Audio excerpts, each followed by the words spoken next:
ओम साई राम। वंदे हम साई के YouTube channel के माध्यम से हम श्री साईं बाबा जी के बच्चे आप लोगों के समक्ष श्री साईं सच्चिद जी से अध्याय 23 का एक पद प्रस्तुत करते हैं। प्रस्तावना।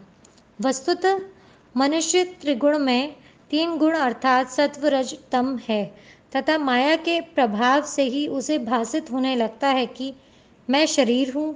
दैही बुद्धि के आवरण के कारण ही वह ऐसी धारणा बना लेता है कि मैं ही कर्ता और उपभोग करने वाला हूँ, और इस प्रकार वह अपने को अनेक कष्टों में स्वयं फंसा लेता है।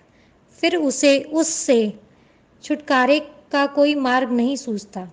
मुक्ति का एकमात्र उपाय है गुरु के श्री चरणों में अटल प्रेम और भक्ति।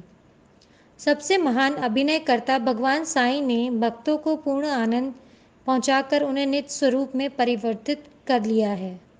उपयुक्त कारणों से हम साईं बाबा को ईश्वर का ही अवतार मानते हैं, परंतु वे सदा यही कहा करते थे कि मैं तो ईश्वर का दास हूँ।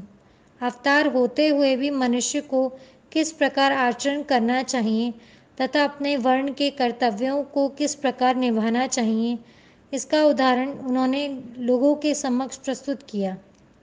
जो जब जड़ और चेतन पदार्थों में ईश्वर के दर्शन करता हो, उसको विनयशीलता ही उपयुक्त थी। उन्होंने किसी की उपेक्षा या अनादर नहीं किया। वे सब प्राणियों में भगवत दर्शन करते थे। उन्होंने ये कभी नहीं कहा कि मैं अनल हक सुहम हूँ। वे सदा यही कहा करते थे, मैं तो यादो हक दासोहम हूँ। अल्लाह मालिक सदा उनके होठों पर था। हम अन्य संतों से परिचित नहीं हैं और ना हमें ज्ञात है कि वे किस प्रकार आचरण किया करते हैं अथवा उनकी दिनचर्या इत्यादि क्या है।